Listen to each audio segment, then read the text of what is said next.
Hi and hello friends, welcome back to the channel. நம்ம இன்னைக்கு என்ன பார்க்க போறோம் அப்படின்னு பார்த்துக்கிட்டிங்கன்னா தீபாவளிக்கான ஸ்வீட்ஸ் அண்ட் ஸ்நாக்ஸ் ரெசிபி தான் நம்மளோட சேனலில் பார்க்க போகிறோம். வாங்க நம்மளோட வீடியோஸில் என்னென்ன ஸ்வீட் அண்ட் ஸ்நாக்ஸ் ரெசிபிலாம் இருக்குன்னு பார்க்கறதுக்காக வீடியோக்குள்ளே போகலாம்.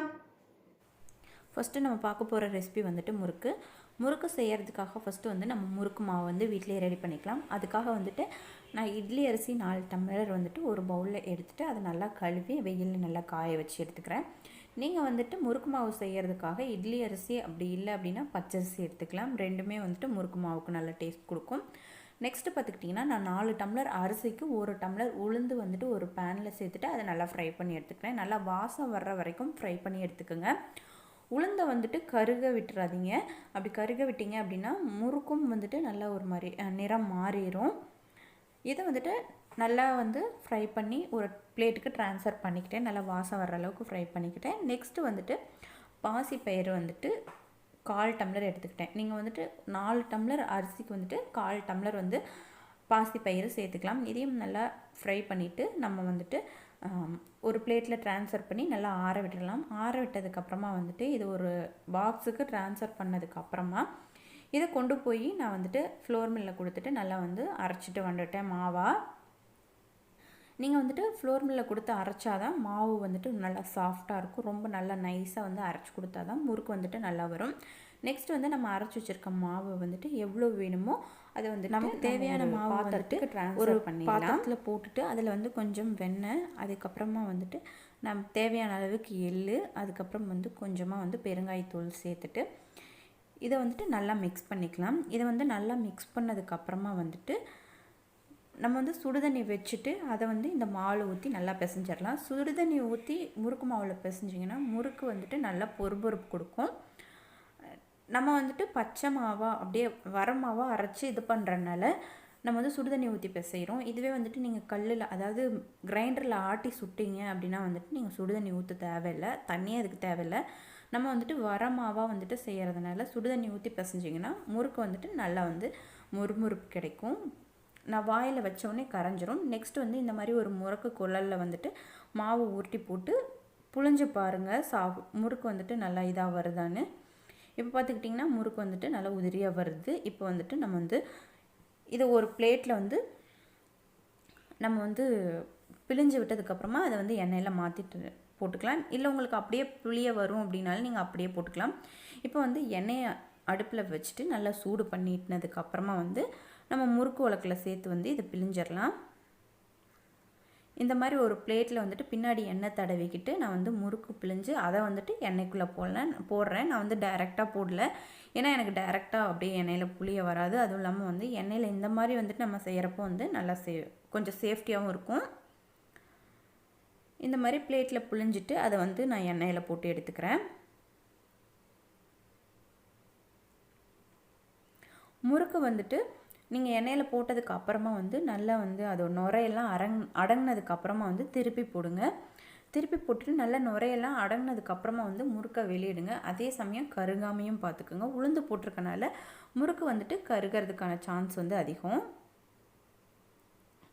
ஸோ அதனால் வந்துட்டு முறுக்கு வந்து பார்த்து எடுங்க. நல்லா நுரையெல்லாம் இந்த மாதிரி நல்லா திருப்பி போட்டு வேக விடுங்க. வேக விட்டுட்டு நீங்கள் வந்துட்டு நுரையெல்லாம் அடங்கினதுக்கப்புறம் எடுத்துக்கலாம். பார்த்தீங்கன்னா உங்களுக்கே டிஃப்ரென்ஸ் தெரியும். நுரை வந்துட்டு நல்லா அடங்கினதுக்கப்புறமா தான் நான் வந்துட்டு எடுக்கிறேன். இதுக்கு மேலே விட்டோம் அப்படின்னா முறுக்கு கரிஞ்சிரும். அதனால் வந்துட்டு எடுத்தாச்சு. இப்போ பார்த்துக்கிட்டிங்கன்னா நம்மளோட முறுக்கு ரெசிபி வந்து ரெடியாக இருக்குது. நீங்கள் வந்துட்டு ஃபஸ்ட்டே மாவு வந்து வீட்டில் அரைச்சி வச்சுக்கிட்டீங்க முறுக்கு மாவு அப்படின்னா உங்களுக்கு தேவையானப்போ ஈஸியாக வந்துட்டு முறுக்கு வந்துட்டு செஞ்சுக்கலாம். முறுக்கு செய்கிறதுக்கு ஒரு 1/4 மணி நேரம் இல்லாட்டி அரை மணி நேரம் உங்களுக்கு போதுமானது. முறுக்கு மாவு வீட்டிலேயே அரைச்சி வச்சுக்கிட்டீங்க அப்படின்னா. நெக்ஸ்ட்டு நம்ம பார்க்க போகிற ரெசிபி வந்துட்டு மைசூர் பாக். அதுக்காக ஒரு பேனில் 1 கப் கடல மாவு வந்துட்டு சேர்த்துட்டு அதை வந்துட்டு நல்லா ஃப்ரை பண்ணி எடுத்துக்கிறேன். ரொம்ப ஃப்ரை பண்ண வேண்டாம். அப்படி ரொம்ப ஃப்ரை பண்ணிங்க அப்படின்னா அதுவும் கரிஞ்சிடும். ஸோ அதனால் வந்துட்டு நல்லா வாசம் வர்ற வரைக்கும் வந்துட்டு கடல மாவை வறுத்து எடுத்துக்கோங்க. ரொம்ப வறுத்துட்டிங்க அப்படின்னா வந்து கடல மாவு வந்து ரொம்ப கெட்டியாயிரும். ரொம்ப சாஃப்டாக வராமல் மைசூர் பாக் வந்துட்டு கெட்டியாக வரும். ஸோ அதனால் நல்லா வந்துட்டு ஸ்மெல் வர்ற வரைக்கும் ஒரு நல்ல வாசனை வரும். அந்த வாசனை வர்ற வரைக்கும் வறுத்து எடுத்துக்கோங்க. அதை வறுத்து எடுத்ததை வந்துட்டு நான் ஒரு பவுலுக்கு ட்ரான்ஸ்ஃபர் பண்ணிக்கிறேன். இப்போ வந்துட்டு நம்ம வந்து 1/2 கப் நெய் வச்சுருக்கேன். அது வந்துட்டு நல்லா உருக்கி வச்சுருக்கேன். அது வந்து இந்த கடல மாவோட சேர்த்துட்டு நல்லா கட்டி இல்லாமல் மிக்ஸ் பண்ணிக்கிறேன். நீங்கள் வந்து ஒரு விஸ்க் வச்சு மிக்ஸ் பண்ணிக்கிங்க. அப்படி மிக்ஸ் பண்ணிங்க அப்படின்னா வந்துட்டு கட்டி இல்லாமல் நல்லா மிக்ஸ் ஆகிடும். நான் வந்து ஒரு ஸ்பூன் வச்சு நல்லா வந்து மிக்ஸ் பண்ணிக்கிறேன். கட்டி இருந்ததெல்லாம் வந்துட்டு இந்த மாதிரி சைடில் எடுத்து விட்டு நல்லா உடச்சி கரைச்சி வச்சுக்கிறேன். நெக்ஸ்ட்டு பார்த்துக்கிட்டிங்கன்னா 1 கப் கடல மாவுக்கு 1 கப் சர்க்கரை ஒரு பேனில் சேர்த்துட்டு கொஞ்சமாக தண்ணி சேர்த்துக்கிறேன். இதை வந்துட்டு நல்லா வந்து பாகாட்ட காய்ச்சிக்கிறேன். ஒரு கம்பி பதம் வர்ற வரைக்கும் நம்ம வந்துட்டு பாகு நல்லா காய்ச்சிக்கலாம். அதுக்கு மேலே காய்ச்சினிங்க அப்படின்னா வந்துட்டு மைசூர் பாக் பதம் மாறிடும். பாகு வந்துட்டு பதம் பார்த்து காய்ச்சணும். ஒரு கம்பி பதம் வர்ற வரைக்கும் தான் நம்ம வந்து பாகை வந்து காய்ச்சணும். இப்போ பார்த்துக்கிட்டிங்கன்னா நமக்கு வந்து பாகு வந்து ஒரு கம்பி பதம் வந்துருச்சு. இப்போ வந்து நம்ம மிக்ஸ் பண்ணி வச்சுருந்த அந்த கடல மாவு நெய் மிக்ஸை வந்துட்டு இந்த பாகில் சேர்த்துட்டு நல்லா மிக்ஸ் பண்ணிக்கலாம். இதில் சேர்த்துட்டு வந்துட்டு நல்லா கிண்டிகிட்டே இருங்க. அடி பிடிக்க விடாமல் நல்லா வந்துட்டு நீங்கள் கிளறிக்கிட்டே இருந்தீங்க அப்படின்னா வந்து மைசூர் பாக்கு வந்து ஒரு நல்ல கெட்டியான பதம் கொடுக்கும். நம்ம வந்துட்டு கீழே வந்து தவாவில் ஒட்டாமல் வரும். அது வரைக்கும் வந்துட்டு நல்லா மிக்ஸ் பண்ணிக்கிட்டே இருங்க. இப்போ பார்த்துக்கிட்டிங்கன்னா நீங்கள் வந்து மிக்ஸ் பண்ணையில் இடையில வந்துட்டு நெய் வந்து 2 ஸ்பூன் சேர்த்துக்குங்க. இடையில வந்து 2 ஸ்பூன் நெய் சேர்த்திங்க அப்படின்னா வந்து சைடில் ஒட்டாது. நமக்கு வந்துட்டு மைசூர் பாக்கு வந்துட்டு திரண்டு வரும் நெய் வந்து இடையில சேர்க்கும்போது. இப்போ பார்த்துக்கிட்டிங்கன்னா நான் ஒரு 2 டேபிள் ஸ்பூன் வந்து நெய் சேர்த்துட்டு இதை வந்து நல்லா மிக்ஸ் பண்ணிக்கிறேன்.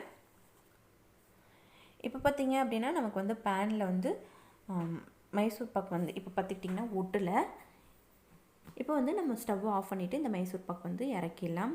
பார்த்துக்கிட்டிங்கன்னா இந்த மாதிரி பிளேட்டில் வந்து அடியில் நான் வந்து நெய் தடவிட்டு அதில் வந்துட்டு இந்த மாதிரி பிளேட்டில் வந்து நான் ட்ரான்ஸ்ஃபர் பண்ணிக்கிறேன். ட்ரான்ஸ்ஃபர் பண்ணிவிட்டு நல்லா வந்து செட் பண்ணிக்கிறேன். செட் பண்ணதுக்கப்புறமா வந்துட்டு நம்ம கட் பண்ணி எடுத்துட்டோம் அப்படின்னா நம்மளோட Mysore pak ready. Next recipe பார்த்துக்கிட்டிங்கன்னா ரிப்பன் பக்கோடா. அதுக்காக வந்துட்டு ஒரு பாத்திரத்தில் 2 கப் வந்துட்டு அரிசி மாவு, 1 கப் வந்துட்டு கடலை மாவு, 1 ஸ்பூன் மிளகாய்த்தூள், அதுக்கப்புறம் வந்துட்டு 1/4 ஸ்பூன் வந்துட்டு பெருங்காயத்தூள், தேவையான அளவு உப்பு, அதுக்கப்புறம் வந்து கொஞ்சமாக வெள்ளையல், அதுக்கப்புறம் வந்துட்டு ஒரு 4 டீஸ்பூன் வந்து காய்ச்சின எண்ணெய். இதுக்கு பதிலாக வந்துட்டு நீங்கள் வெண்ணெய் கூட சேர்த்துக்கலாம். இதையெல்லாம் சேர்த்துட்டு நல்லா மிக்ஸ் பண்ணிக்கிறேன். மிக்ஸ் பண்ணதுக்கப்புறமா வந்து கொஞ்சம் கொஞ்சமாக தண்ணி ஊற்றி இதை வந்து இந்த மாதிரி ஒரு முறுக்கு மாவு பதத்துக்கு வந்துட்டு நல்லா கெட்டியாக பிசைஞ்சுக்கிறேன்.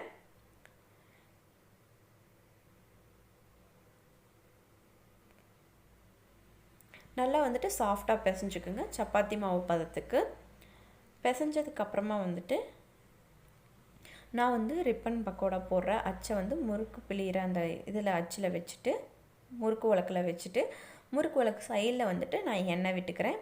ஏன்னா வந்து முறுக்கு மாவு வந்து இதில் முறுக்கு அச்சில் ஒட்டக்கூடாதுன்றதுக்காக. நெக்ஸ்ட்டு வந்துட்டு இந்த மாதிரி வந்து மாவு உள்ளே போட்டுட்டு நம்ம வந்துட்டு டைரெக்டாக எண்ணெயிலேயே வந்துட்டு பக்கோடாவை பிழிஞ்சிடலாம். இப்போ பார்த்துக்கிட்டிங்கன்னா எண்ணெயே வந்துட்டு ஒரு பேனில் வந்து ஊற்றி ஸ்டவ்வில் வச்சுட்டு அதை வந்து எண்ணெய் நல்லா காஞ்சிடுச்சான்னு செக் பண்ணுறதுக்காக நம்ம வந்துட்டு சின்னதாக ஒரு பீஸ் போட்டு பார்த்தோம். இப்போ பார்த்துக்கிட்டிங்கன்னா எண்ணெய் காஞ்சிடுச்சு. இப்போ வந்து நம்ம டைரெக்டாக வந்துட்டு பக்கோடா வந்து எண்ணெயிலே பிழிஞ்சிடலாம். நீங்கள் வந்து டைரெக்டாக எண்ணெயிலே பிழிகிறீங்க அப்படின்னா வந்துட்டு ரொம்ப கவனமாக வந்துட்டு பிழிங்க. ஏன்னா கையில் வந்து எண்ணெய் தெறிக்கிறதுக்கான சான்சஸ் அதிகம். நெக்ஸ்ட்டு பார்த்துக்கிட்டிங்கன்னா இந்த பக்கோடாவும் வந்துட்டு நல்லா வந்து நுரை அடங்கணும், அந்தளவுக்கு வந்துட்டு ஃப்ரை ஆகணும். இப்போ பார்த்துக்கிட்டிங்கன்னா நுரை அடங்கிடுச்சு. இதை வந்துட்டு நம்ம வந்து திருப்பி போட்டுட்டு நல்லா வந்து சுத்தமாக வந்து நுரை அடங்கினதுக்கப்புறமா வந்துட்டு நம்ம எடுத்துடலாம். எடுத்துட்டோம் அப்படின்னா வந்துட்டு வெளியே எடுத்துகிட்டு ஒரு பிளேட்டில் வச்சுட்டோன்னா நம்மளோட பக்கோடா ரெடி ஆயிடும். லாஸ்ட்டாக வந்து ஒரு கருவேப்பிலை மட்டும் பொரிச்சு போட்டிங்கன்னா நம்மளோட பக்கோடா ரெடி. நெக்ஸ்ட்டு நம்ம பார்க்க போகிற ரெசிபி வந்து பால்கோவா. அதுக்காக வந்துட்டு 1/2 கப் நெய் வந்துட்டு ஒரு பேனில் சேர்த்துக்கிறேன். சேர்த்துட்டு நெய் வந்துட்டு நல்லா வந்து உருகுனதுக்கப்புறம் வந்துட்டு நான் வந்துட்டு 1 கப் மைதா மாவு சேர்த்துக்கிறேன். இதை ரெண்டையும் சேர்த்துட்டு நல்லா வந்து மிக்ஸ் பண்ணிக்கிறேன். நம்ம வந்து சின்ன வயசில் சாப்பிடுவோம் இல்லைங்களா, அந்த ஒரு பால்கோவா குட்டி குட்டி பீஸாக வந்துட்டு நம்ம வந்து 1 ரூபாய்க்கு கடையில் கிடைக்கும் இல்லைங்களா, அந்த ஸ்வீட் ரெசிபி தான் இது. இப்போ பார்த்துக்கிட்டிங்கன்னா இதை நல்லா மிக்ஸ் பண்ணிக்கலாம். இதை வந்து ஒரு 5லேருந்து 6 நிமிஷம் வந்து மிக்ஸ் பண்ணிங்க அப்படின்னா நல்லா வந்து குக் ஆகிடும். இப்போ வந்துட்டு இதை நம்ம வந்து ஒரு பாத்திரத்துக்கு ட்ரான்ஸ்ஃபர் பண்ணிடலாம். ரொம்ப ஓவர் குக்லாம் பண்ண வேண்டாம். ஒரு 5லேருந்து 6 நிமிஷம் வந்துட்டு குக் பண்ணால் போதும். இதை வந்து ஒரு பாத்திரத்துக்கு நம்ம வந்து ட்ரான்ஸ்ஃபர் பண்ணிக்கலாம்.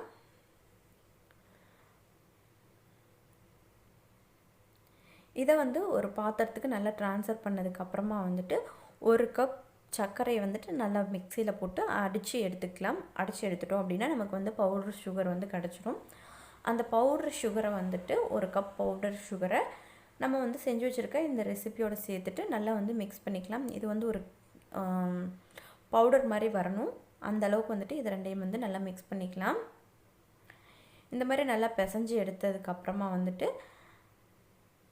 நம்ம வந்து ஒரு பாக்ஸில் வந்து இதை ட்ரான்ஸ்ஃபர் பண்ணி ஒரு 1/2 அன் ஹவர் ஃப்ரிட்ஜுக்குள்ளே வந்து வச்சு எடுத்துக்கலாம். 1/2 அன் ஹவர் ஃப்ரிட்ஜுக்குள்ளே வச்சு எடுத்தோம் அப்படின்னா வந்துட்டு நமக்கு பால்கோவா கிடச்சிரும். இப்போ பார்த்திங்கன்னா ஃப்ரிட்ஜுக்குள்ளே வச்சு எடுக்கும்போது கட் பண்ணுறதுக்கு ஈஸியாக இருக்கும். ஸோ அதுக்காக தான் ஃப்ரிட்ஜுக்குள்ளே வச்சு எடுக்கிறோம். இப்போ பார்த்திங்கன்னா கட் பண்ணி எடுத்தாச்சு. நம்மளோட பால்கோவா ரெசிபியும் ரெடி ஆகிடுச்சு. நெக்ஸ்ட் வந்துட்டு நம்ம பார்க்க போகிற ரெசிபி வந்து காரா பூந்தி. அதுக்காக வந்துட்டு ஒரு பாத்திரத்தில் 1 கப் கடல மாவு, 1/4 கப் வந்துட்டு அரிசி மாவு, 1 டீஸ்பூன் வந்துட்டு வரமிளகாய் தூள், தேவையான அளவுக்கு வந்துட்டு உப்பு,